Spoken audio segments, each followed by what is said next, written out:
bonjour à tous et bienvenue sur la chaîne en ce jeudi 11 février 2021. Dans cette vidéo, nous aborderons les 12 règles essentielles selon moi qui m'ont permis de pérenniser dans la cryptosphère et cela depuis 2017. Si la vidéo t'a plu, n'hésite pas à t'abonner à la chaîne et à lâcher un pouce bleu. Allez, let's go!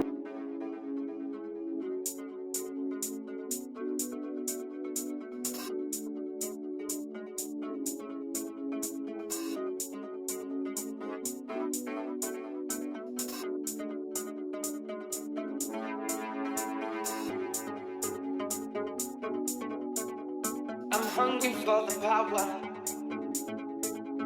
I'm hungry for the power. I'm hungry. I'm hungry for the power. I'm hungry. I'm hungry for the power. I'm hungry. I'm hungry for the power. I'm hungry for the power. The thoughts in your head. I'm hungry. I'm hungry for the power. The game just goes on. I'm hungry. I'm hungry for the power. On and on. I'm hungry. I'm hungry for the power. The thoughts in your head.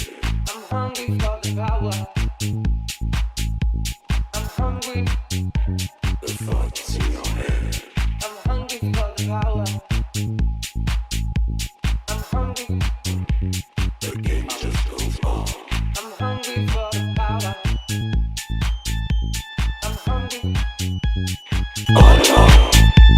Voilà les 12 règles selon moi qui sont essentielles. Associer un plan, ça va vraiment vous permettre d'être structuré dans le temps. En récapitulatif, ce qui est vraiment à retenir, le marché ne peut pas payer tout le monde. Il faut savoir que sur 100 traders, 95 sont perdants, seulement 5 sont gagnants. Donc ça, c'est vraiment à prendre en considération. Et quand vous partez de ce principe, c'est pour ce principe-là qu'il faut que vous achetiez dans le rouge et que vous vendiez dans le vert. Vérifiez votre investissement, même si c'est un peu barbant de faire du fondamental, c'est essentiel pour la suite. Visez long terme, si vous n'avez aucune expérience, pas de bouteille entre guillemets. Pensez vraiment sur du hold, sur du long terme. Investissez en DCA, c'est-à-dire que tous les mois vous allez vous fixer une date, une journée bien précise et quelle que soit la courbe ou la tendance actuelle, vous investissez. Voilà, vous posez pas de questions, c'est votre journée d'investissement. Cela aura pour conséquence avec le temps de vous mettre vous-même sur une moyenne mobile qui sera la vôtre, donc propre à vous-même. Toujours réfléchir avant d'agir, comme on a pu le voir dans une des règles. Ne vous précipitez pas, n'agissez pas sur la colère ou la joie. Ayez un plan, d'accord? Et surtout, achetez quand vous avez un signal d'achat.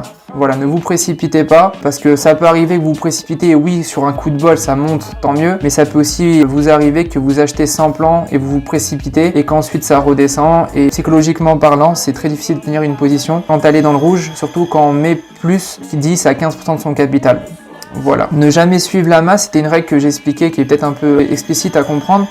Mais quand tout le monde pense que le Bitcoin va aller sur un certain critère ou un certain prix, généralement le marché a tendance à vouloir faire l'inverse et prendre tout le monde de haut en fait. Quand vous voyez que tout le monde parle sur le FOMO, acheter Bitcoin à 200K, etc., pensez plutôt à chercher des sorties au lieu de chercher à tout simplement à rentrer en trade. Pour finir, dans une règle qui est la troisième, ne jamais se dire j'aurais dû faire, dites-vous je ferai mieux la prochaine fois ou je ferai. Ne restez pas sur des regrets, les opportunités sont constantes en crypto. On a encore la chance que ça soit, la chance ou pas, que ce soit très volatile. Donc vous avez quand même possibilité de vous rattraper sur un autre actif. Mais toujours ayez un plan, essayez de respecter ces règles. Et par la suite, vous verrez, ça sera beaucoup plus simple. Et surtout, psychologiquement parlant, ça vous permettra d'être structuré et de savoir vraiment sur quel pied danser. Voilà, j'ai essayé de faire un format court de moins de 10 minutes. Si la vidéo t'a plu, n'hésite pas à lâcher un like. Et on se dit à demain pour un autre thème. Allez, salut, ciao ciao.